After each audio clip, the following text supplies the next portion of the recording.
Hey everyone, welcome back to my channel. Kyle Krieger here, and I am here in my finished Airstream Tuba. I recently took some questions on my Instagram for a Q&A. I'm going to run through those today for you guys that follow me on Instagram that had a few questions about how Tuba came about, and yeah, just what I'm up to now in the Airstream. Excuse my ginger beer here. So let's get started with our first question. Okay, so this is a really great question because, of course, what the inside looked like is the most important part to me. I feel like I really had a very specific idea of what I wanted Tuba to look like aesthetically. I was personally inspired by stormtroopers and the different type of stormtroopers that are seen within like the Star Wars universe, and I was very set on that. So the colors I came up with were a lot of like white and black, which are the kind of the original most iconic ones, and then also some other more neutral colors that can also be seen in other types of stormtroopers, which I will show on screen and show you kind of like where I got my aesthetic from. So because Tuba was an empty shell when I got her, it was only about 3,000 pounds. And my truck that I have, that I was pulling Tuba with, could pull about 6,500 pounds to 8,000 pounds. So I had a little bit of room there to kind of put whatever I wanted in her. And since I identify as a minimalist, I wasn't really worried about having too many like big, heavy, I wasn't going to have that much tile. I was just going to have like a couple sheets of Caesar stone that go on the cabinets, and then everything else was going to be plywood. So I wasn't too worried about weight. I've actually still never weighed Tuba since I got it, or since I finished, but I can pull it easily, so I'm pretty sure that I'm still within the weight limit. So I wasn't too concerned about the weight, but I was more concerned about how I just wanted it to look, and it just happened to work out. I want to be really transparent about Tuba and about how much it costs, so I think this is a great question. So you guys can also plan, if you'd like, to get your own Airstream and renovate it, whether it be with a partner like I did with Mountain Modern Airstream, or on your own. So Tuba I bought for $20,000 on Airstream Classifieds. You can find a range of Airstreams there at multiple different levels of renovation. You can find finished ones there, or just like shells like I did.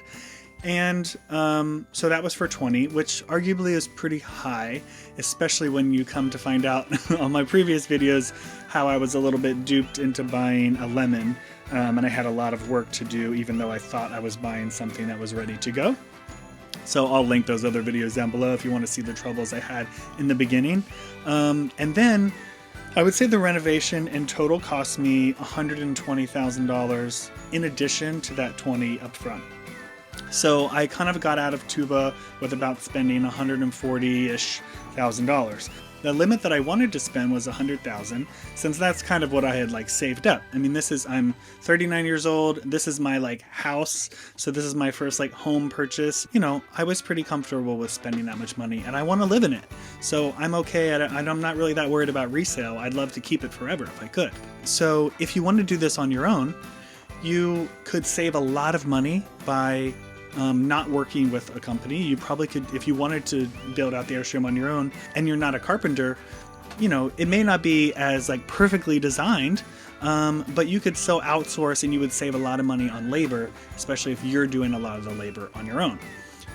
So that's the most expensive things in renovating something is always the labor.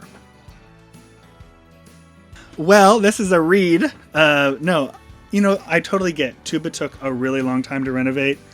It was a complete nightmare. However, this was a pandemic project. This is something I came up with during the pandemic. We were in a time that everybody was just, I'd hate to say unprecedented, but basically no one in our lifetime had ever experienced something like that. And things just took time. And the price, as you can see, all of Tuba is plywood. The price of plywood doubled. There was other people obviously looking to renovate Airstreams too. So the team that I was working with, they had a couple layoffs. People quit after they spent time training them, which just kind of trickles down into each Airstream that they're renovating, and pushes everything back. So it did take about 20 months. I totally get that it did take a long time, and I don't really fault anyone because we were just in a really challenging time. So the walls in the bathroom are some of my favorite walls in all of the Airstream. So basically the Airstream is, in that area is painted in like a blackish, charcoalish paint called Black Panther. I think it's Black Panther because I'm a Marvel fan, so I wanted to like choose, I don't know why, I saw that one, I was like, oh ding, that's perfect. And then the tile is also like a dark gray, charcoal blackish color that is a 2-inch penny tile, and it also has a black charcoal grout. Sorry, it's raining, so if you hear drops, it's because it's raining. So yeah, the bathroom is made up of painted aluminum, and with the Black Panther paint and the 2-inch penny tile that's also black. So I plan to have Tuba be my regular home. So I'm currently living in New York, because I'm taking care of some stuff with my dad, who has Alzheimer's, which I've shared about on this channel before, and I want to be closer on the East Coast and be able to be in New York and be able to be in Virginia with him. So I am going to try to find an RV trailer park around New York City, which has been challenging, but I want to try to find one where I can live in Tuba during the winter and be able to be close to the city and also be close to my family. So I do plan on living in Tuba full time. The plumbing and power in Tuba is pretty complex and extensive. I feel very comfortable in Tuba. I have all these like insane systems sort of working all around me. Basically, Tuba runs on a mixture of things of battery power, solar power, propane, and electric. So I have a 30 amp hookup outside that kind of powers the trailer whenever I'm parked. 4 huge batteries that are also connected with a system that I have up here. It's like a mechanical system with like an iPad looking thing that sort of helps me tell me how charged my batteries are. I also have solar power panels on top of the roof, and they power the batteries as well whenever I'm like on the go, and they keep a battery charged whenever I'm like off grid. Then propane sort of fires up things like my oven and my stove and my heater and kind of keeps everything warm, I guess, and my hot water heater is kind of all run on propane. So as much as I would love to be a fossil hunter in my next life, maybe, but yeah, no, I feel like I'm going to be focused on getting work and working right now. I mean, I'm almost 40, so I feel like I'm like right in the sweet spot of my career, and I just finished film school, so I'm gonna try to get out of being in front of the camera and moving to behind the camera so that I can jump on productions and be making queer films. So my favorite part of Tuba is where I'm sitting right now, actually. The diner booth here in Tuba. I love diners, and I just always have, and as you guys know, probably I'm in a 12-step program. I'm 15 years sober, and a lot of the fellowship that I do with my other friends who are also in 12-step programs, we do at diners, like late night after meetings and stuff. And it's been just like a place. Diners have a soft place in my heart that will always be there, and I just love them. I love the food. I love that you can get anything there. I love that you can meet all types of people there. It's just great. And so I put a diner booth in the Airstream here where I can eat and work out of and film videos and share sort of, light or intense conversations with friends or whoever's visiting here at the diner booth, like one-on-one. Anyway, I just love this spot so much. It's my most favorite spot. So the most difficult part of the Airstream renovation, I would feel like, was waiting. That was tough.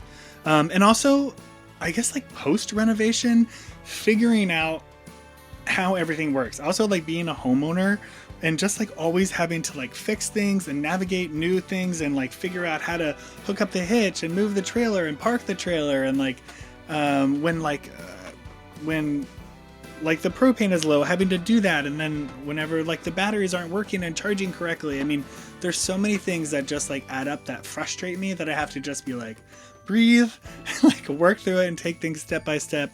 So it's like when you spend a lot of time making something perfect and then like things don't work properly, it's like just having to learn and then relearn and unlearn and, learn the correct way and try to figure out how to get everything like constantly moving efficiently and great. That to me is the most challenging part, because I just want it to be perfect all the time. But that's just not the reality of how life is, about how Airstreams work, about how homes work in general. But I love it so much. Okay, guys, thanks so much for watching the Q&A today in my Airstream and Tuba. I really appreciate you guys, and please stay tuned for more Airstream content. And if you have any other questions about Tuba, I would be happy to answer in the comments down below. You can find me on Instagram at Kyle Krieger and TikTok now at Krieger Kyle if you want to follow what I'm doing on there. And yeah, I'll see you guys next week. Bye.